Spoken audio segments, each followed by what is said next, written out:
vamos voltar a nossa caminhada de 40 dias com Ele no deserto. Ele, o nosso Senhor Jesus, mas também o Espírito Santo e, obviamente, Deus Pai. Aí eu lhe pergunto, logo para começar, como está sendo a sua experiência de caminhar no deserto, de buscar um trabalho espiritual da sua vida? Eu vou lhe fazer algumas perguntas aqui. Você tem procurado colocar Jesus no centro da sua vida? Ou ele continua ali na periferia, ficando com as sobras do seu tempo? Você tem mudado a sua dieta espiritual ou continua se alimentando do que o mundo te oferece pelas redes sociais? Você tem testemunhado do que Deus tem feito na sua vida para as pessoas ao seu redor, seus amigos, parentes, colegas de trabalho, ou continua um agente secreto de Jesus? Você passou a buscar mais a misericórdia de Deus por meio da confissão dos seus pecados, das suas falhas, mas como confessar alguma coisa que você nem sabe que tem, não é verdade? E finalmente, você está sendo frutífero? Quais têm sido os seus frutos? Todas essas perguntas aqui são os temas dos devocionais que vimos essa semana. É mesmo? Você leu? Estava lá, cada uma delas.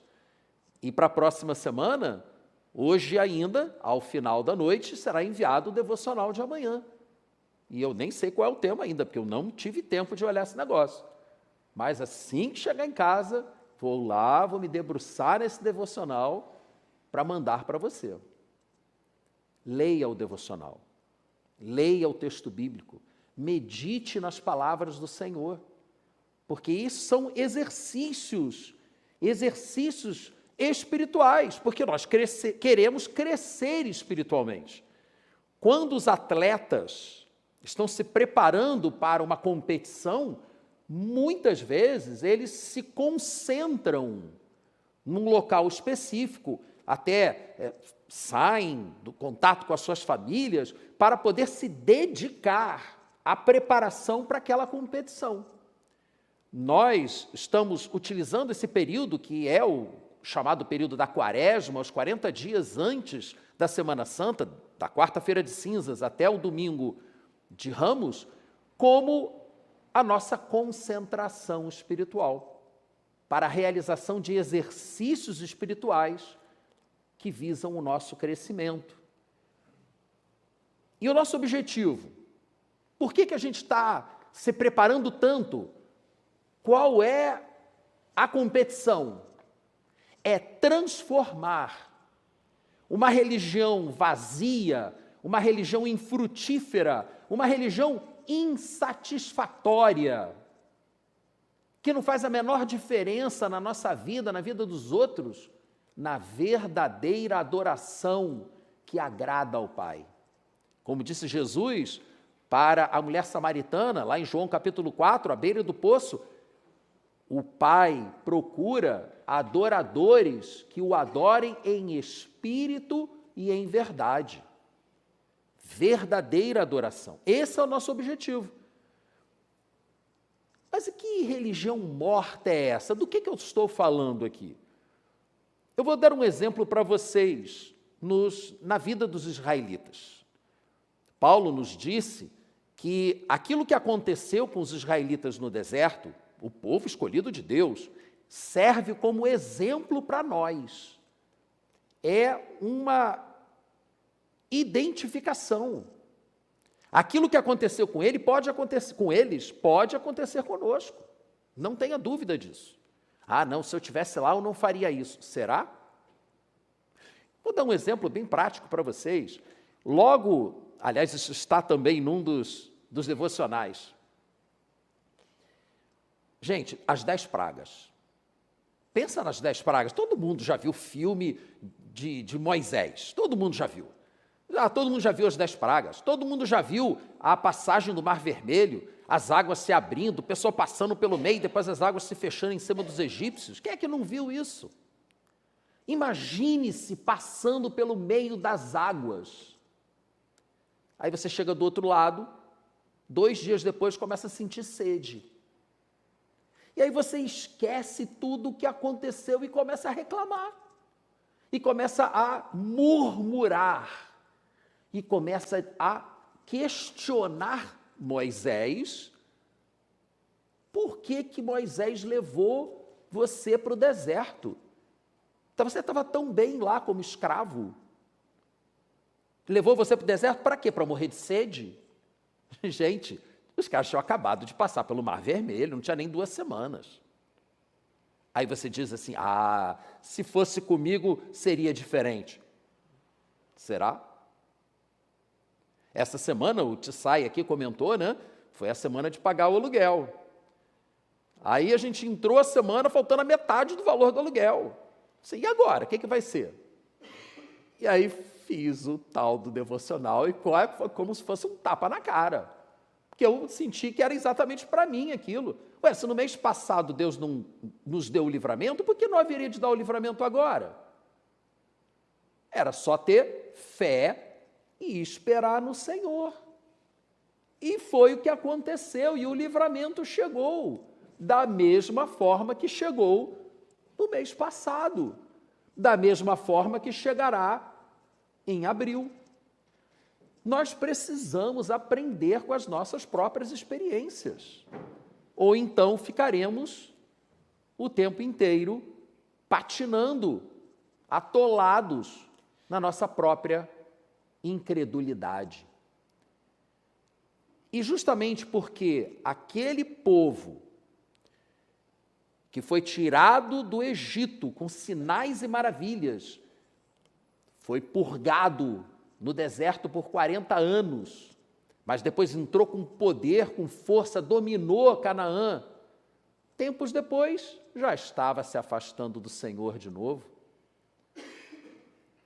E aí vinha uma renovação espiritual no povo, e a gente vê no Antigo Testamento que o povo de Deus, nós, ficava de altos e baixos, altos e baixos.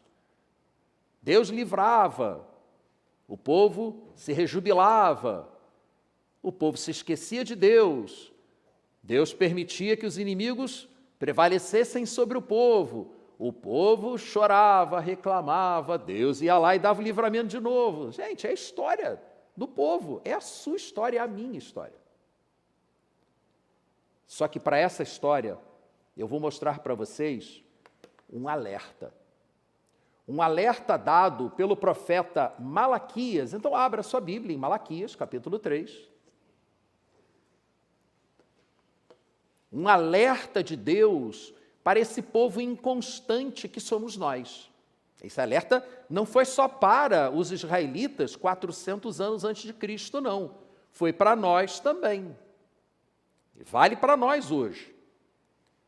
E ele diz assim: vejam, eu enviarei o meu mensageiro, que preparará o caminho diante de mim. E então, de repente, o Senhor que vocês buscam virá para o seu templo.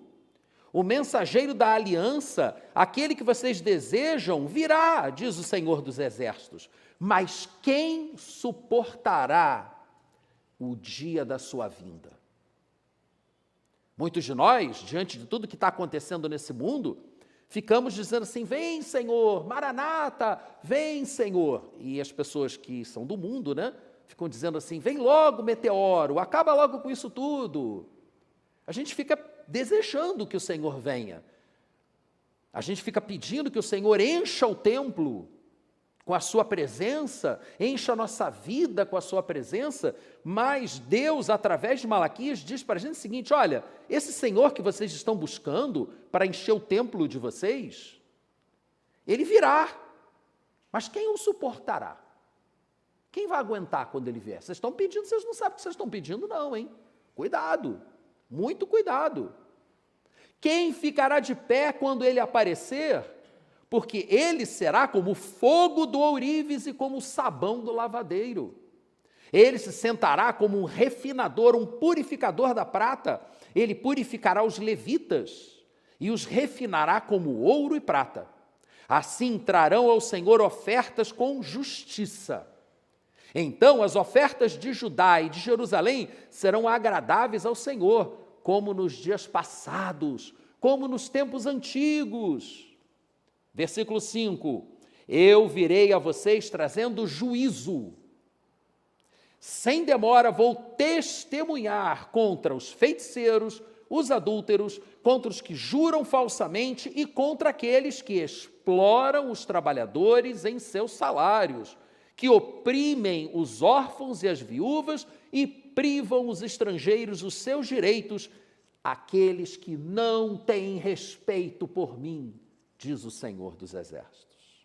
De fato, eu, o Senhor, não mudo. Por isso, vocês, descendentes de Jacó, não foram destruídos. Porque se fosse pelo que vocês fazem, não ia sobrar ninguém. Mas por misericórdia é que sempre houve o livramento de um remanescente, para que um remanescente permanecesse diante do Senhor. O povo se afastou, Jeremias avisou, não adiantou nada, vieram os babilônicos, arrasaram com Jerusalém, e o povo foi levado como escravos, cativos para a Babilônia. 70 anos depois, os homens começaram a voltar para sua terra, reconstruíram o templo, muito aquém do templo de Salomão, mas reconstruíram o templo. Depois veio Neemias, reconstruiu os muros da cidade. E o povo estava pedindo que o templo se enchesse da glória do Senhor. Mas aquele povo, que tinha acabado de voltar do exílio, estava oprimindo os seus irmãos. O texto bíblico diz que eles estavam roubando a terra dos seus irmãos. Será que não aprenderam nada? Hoje nós olhamos para a nossa sociedade e a gente só vê injustiça. Parece que está tudo de cabeça para baixo. É uma loucura só. Isso trará consequências. Porque, como diz aqui, vocês não têm respeito por mim. Vocês não acreditam que eu vou cobrar de vocês o que vocês estão fazendo? A palavra de Deus diz que o temor do Senhor, o respeito por Deus, é o princípio da sabedoria. Nós temos que respeitar o Senhor. A palavra de Deus é clara, não se engane o homem, de Deus não se zomba. Aquilo que o homem plantar, ele vai colher. E quem planta vento, colhe tempestade. Palavra de Deus, que as pessoas escolhem ignorar. Escolhem ignorar. Né? É a síndrome da avestruz, enfia a cabeça na areia e faz de conta que não está acontecendo nada. Não vai funcionar. Mas, apesar disso, na sua misericórdia, Deus decidiu não eliminar a todos. Nós vimos, num domingo passado, como Deus veio e destruiu toda a humanidade, exceto Noé e os seus parentes. Esses foram salvos. Foi dado a eles um livramento. E por meio de Jesus, é dado a você um livramento das consequências do que esse mundo está plantando, que as nossas sociedades estão plantando. Agarre-se no Senhor, porque Ele será a sua arca na hora do dilúvio. Só que então o texto diz, e essa parte é realmente a melhor de todas: desde o tempo dos seus antepassados, vocês se desviaram, vocês sempre foram infiéis. Vocês se desviaram dos meus decretos, não os obedeceram. Voltem para mim, e eu voltarei para vocês, diz o Senhor dos Exércitos. Você está sentindo falta de Deus na sua vida? Volte para o Senhor. Busque o Senhor. E Ele irá até você também. É a promessa do Senhor. Veja, no mundo antigo, no tempo em que o profeta Malaquias falou em nome de Deus, ali 470 a.C. aproximadamente, todos os deuses exigiam sacrifícios. Cada sociedade, cada comunidade humana tinha os seus deuses. Os gregos tinham Zeus, os cananeus tinham Baal, os filisteus tinham Dagon, cada um tinha o seu deus. Os amalequitas tinham Moloque, e aí toma-lhe Deus, né? Os gauleses tinham Tutates. Cada povo daqueles tinha o seu deus, e esses deuses exigiam sacrifícios, muitas vezes sacrifícios humanos. O estudo da antropologia do ser humano demonstra isso. Sacrifícios humanos era algo muito comum naquelas sociedades de antigamente, para aplacar Deus, dar uma vida para ele, para ver se ele livra o resto, né? Mal comparando, como se fosse o boi de piranha. Joga o boi no rio, a piranha vai em cima daquele coitado e o resto o resto do gado passa. Essa era a lógica. Chega Deus, o nosso Deus, o Senhor, o eu sou, e diz: não quero sacrifício humano, não quero. Vocês vão me sacrificar alguns animais em circunstâncias específicas, e foi ditando tudo direitinho, Moisés foi só registrando, e vocês farão isso em determinado lugar,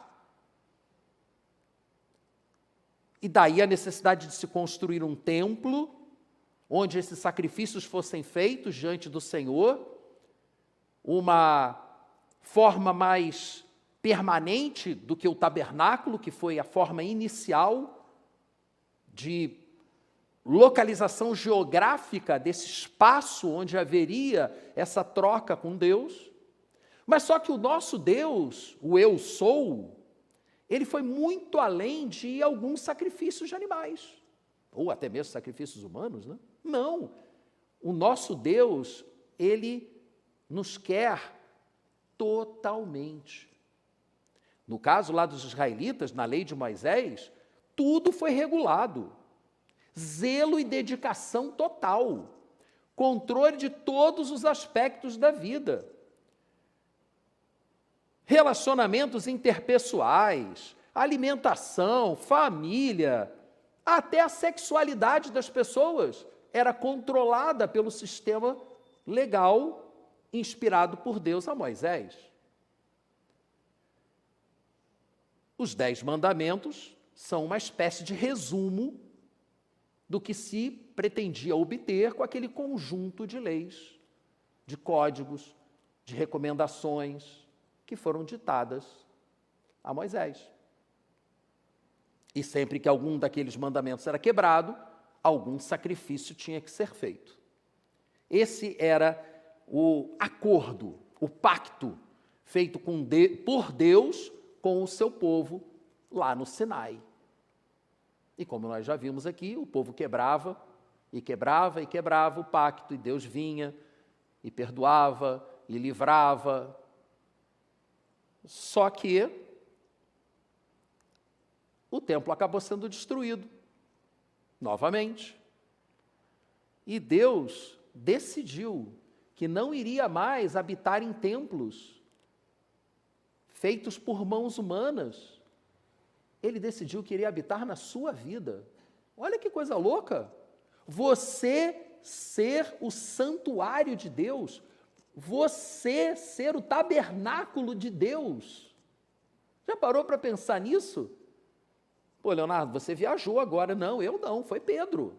Na primeira carta dele, capítulo 2, versículos 9 e 10, que ele disse isso.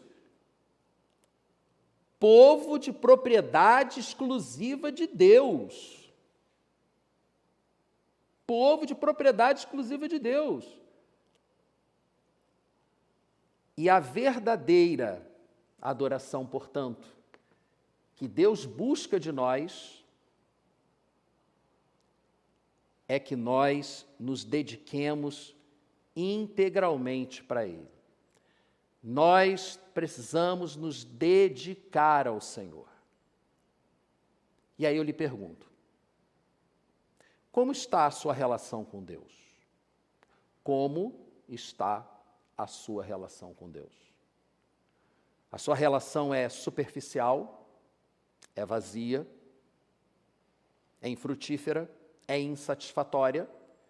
Essa é a religião humana. Todo aquele zelo e dedicação acabam se esfriando e sendo substituídos por uma mera obediência a regras sem nenhum fundamento, nenhuma profundidade, sem coração. Como eu disse, houve momentos de reavivamento, né, como quando Salomão construiu o templo dele, que o Senhor veio e a nuvem da presença de Deus, o Shekinah de Deus ocupou o templo de tal maneira que os levitas não puderam ficar lá dentro, tiveram que sair de dentro do templo, que a presença de Deus tornou insuportável a presença humana dentro do templo. Isso acontece. E nós temos que buscar esses momentos de reavivamento, como esse que eu disse está lá em 1 Reis 8. Só que o templo de Salomão, como eu já disse, acabou sendo destruído, construíram outro, e depois Herodes, 500 anos depois da destruição do templo de Salomão em Jerusalém, Herodes bota abaixo o templo construído lá por Ageu e os que voltaram do exílio e constrói um templo magnífico. Alguns até dizem que maior do que o templo de Salomão. Só que dessa vez, diferente do templo de Salomão, que foi construído para a glória de Deus, o templo de Herodes foi construído para a glória dele. Era o templo de Herodes o Grande. Vocês devem ter ouvido falar do Herodes, foi aquele rei que mandou matar todas as crianças até 2 anos de idade, para ter certeza que o tal do rei que tinha nascido em Belém fosse morto também. Esse era o Herodes o Grande, um assassino, um facínora. Esse era o grande, que construiu um templo magnífico em Jerusalém. Era o templo que existia no tempo de Jesus. E nesse templo, a lei de Deus continuava sendo aplicada, ainda que vazia, ainda que infrutífera, ainda que insatisfatória, ela continuava sendo aplicada ali. Os sacrifícios continuavam acontecendo, o tributo do templo continuava sendo pago. Só que aí, o que aconteceu? Os poderosos da época, do tempo de Jesus, eles definiram que só os animais certificados, com controle de qualidade deles, poderiam ser oferecidos como sacrifício. Olha que situação, você é obrigado a oferecer determinados animais em sacrifício, mas você não pode levar o animal para lá para ser sacrificado, você tem que comprar o animal lá para ele ser sacrificado, e aí você sabe que vai ter um certo ágio no preço, né? Além disso, a taxa do templo, que eles também cobravam taxas, né? A taxa do templo não podia ser paga com moeda corrente, porque as moedas correntes, né, gregas, romanas, tinham imagens. A imagem do imperador, do rei, e não terás imagens diante de mim. Então a moeda do templo era uma moeda que só valia no templo. Então você tinha que pagar uma taxa no templo e tinha que levar o dinheiro até o templo e trocar o dinheiro comum pelo dinheiro do templo. E aí a taxa de câmbio normalmente não era muito satisfatória para as pessoas. Roubo, extorsão, corrupção. Ou vocês acham que é só agora? Não, gente, isso é da natureza humana. E é nesse contexto de religiosidade vazia, corrompida, que nós temos uma das passagens mais interessantes da Bíblia. Vai lá em João capítulo 2. Essa passagem ela é reproduzida nos 3 outros evangelhos, sem a riqueza de detalhes de João capítulo 2. Mas com certeza aconteceu. Com certeza Jesus teve o seu dia de fúria. João capítulo 2, versículos 13 a 22. Quando já estava chegando a Páscoa judaica, Jesus subiu a Jerusalém.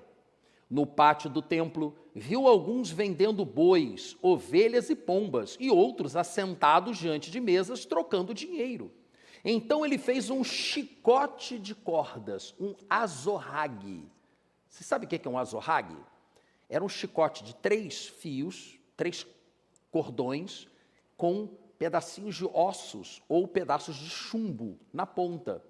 Quem viu aquele filme Paixão de Cristo, deve se lembrar da cena em que, quando eles iriam fazer o suplício de Jesus, um dos soldados romanos, rindo, pegou a azorrague e bateu em cima de uma mesa de madeira, e quando ele puxou a azorrague, saiu rasgando a madeira.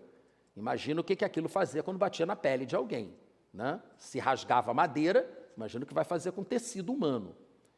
Jesus fez um azorrague. Jesus não foi lá, paz e amor, gente, gente, vamos lá, sair, não dá, sai daí, pô, vamos limpar aqui a área, na boa. Não, pegou lá o chicotão e saiu passando cerol em todo mundo. Dia de fúria total. Eu imagino que vocês sabem, né, que tem um grupo de pessoas, vamos colocar dessa forma, que tem defendido um Jesus diferente, né, um cristianismo diferente, que tem dito que o Jesus que nós seguimos, ele é o Jesus de Paulo, não é o Jesus de verdade. Para essas pessoas, eles certamente têm que arrancar fora esse trecho da Bíblia, porque não combina absolutamente nada com esse Jesus inventado mais para Papai Noel do que para qualquer outra coisa. Não combina. Mas o texto diz mais. Ele expulsou todos do templo, bem como as ovelhas e os bois, espalhou as moedas dos cambistas, virou suas mesas. Aos que vendiam pombas, ele disse: tirem essas coisas daqui, parem de fazer da casa do meu pai um mercado. Ou, lá em Lucas, por exemplo, 19:46, um covil de ladrões. Um covil de salteadores, nas versões antigas. Versículo 17 de João 2, os seus discípulos lembraram-se que estava escrito lá em Salmos 69:9, o zelo pela tua casa me consumirá. E então os judeus lhe perguntaram: que sinal miraculoso o Senhor pode mostrar-nos como prova da sua autoridade para fazer tudo isso? Com que autoridade você está fazendo isso? Chutando mesa de cambista, jogando moeda para cima, expulsando bicho? Com que autoridade você está fazendo isso? E aí Jesus lhes respondeu: esse templo, destruam ele, e eu o levantarei em 3 dias. Aí os judeus responderam: meu amigo, esse templo levou 46 anos para ser edificado, o Senhor vai levantá-lo em 3 dias? Mas o templo do qual ele, Jesus, falava era o seu próprio corpo. Mas naquela hora ninguém entendeu o que Jesus quis dizer, nem os seus discípulos. Isso aqui é impressionante. Andaram com ele por 3 anos e não estavam entendendo o que estava acontecendo. E aí, no versículo 22, depois que ressuscitou dos mortos, os seus discípulos lembraram-se do que ele tinha dito. Então, creram na Escritura e na palavra que Jesus dissera. O templo era lugar de adoração. O templo, o lugar da manifestação da presença de Deus, não era lugar para uma religião vazia, corrompida. Mas esse templo foi destruído, o de Herodes também. Restou apenas um muro, que é hoje chamado Muro das Lamentações, lá em Jerusalém. Foi o que sobrou do Templo de Herodes, o Magnífico. Onde é que é o templo hoje? Como eu adiantei lá atrás, fora de ordem. O templo é você. 1 Coríntios capítulo 6, versículos 19 e 20. Não vou projetar. Abra na sua Bíblia. 1 Coríntios capítulo 6, versículos 19 a 20. Acaso vocês não sabem que seu corpo é o santuário do Espírito Santo, que habita em vocês e que lhes foi dado por Deus, e que vocês não são mais de si mesmos? Vocês foram comprados por alto preço, portanto, glorifiquem a Deus com o corpo de vocês. Não usem o corpo de vocês para corrupção. Usem o corpo de vocês para a glória do Senhor. Você não pertence mais a si mesmo, você foi comprado por Deus com o sangue do Filho dele. Você pertence a Deus. Então, se você pertence a Deus, se você crê nisso, entregue o seu corpo para ser usado por Deus, como um vaso de honra. Permita-se ser trabalhado pelo Espírito Santo. Permita-se ser limpo pela ação do Espírito Santo, como Jesus limpou aquele templo, purificou aquele templo humano, que estava sendo usado para uma religião falsa, vazia. Aquele templo não sobreviveu, mas a sua vida pode sobreviver. O nosso Senhor Jesus Cristo, Ele quer fazer uma obra na sua vida, purificar a sua vida, para que você, como templo do Senhor, seja um lugar de adoração a Deus, um lugar de manifestação do poder de Deus. Você sente falta do poder de Deus? Eu também sinto. Eu sinto muita falta de ver o poder de Deus se manifestar. Mas para isso, precisamos purificar o templo. E esses 40 dias no deserto têm exatamente essa função: nos levar a exercícios espirituais que nos ajudem nesse trabalho de purificação, na santificação das nossas vidas, para que nós possamos, assim, ter maior intimidade com Deus. Essa é a verdadeira adoração. Intimidade, o Espírito e a verdade se manifestando em nossa vida. Não foi isso que Jesus disse para a mulher no poço? Eu falei lá no início, João capítulo 4. O Senhor busca adoradores que o adorem em espírito e em verdade. Para que você possa adorá-lo em espírito e em verdade, você tem que ser santificado. Você tem que ser purificado. Você tem que jogar para fora do pátio do teu templo esses animais, esses ídolos e toda a corrupção que faz parte da nossa natureza humana. E para isso eu lhe pergunto, né? Você tem glorificado a Deus com o seu corpo? Você tem produzido frutos que glorificam a Deus com a sua vida? Ou está só de passagem? Qual é a sua religião? É a religião vazia, infrutífera, insatisfatória? Ou é a verdadeira adoração, em espírito e em verdade? Qual é o estado do seu templo?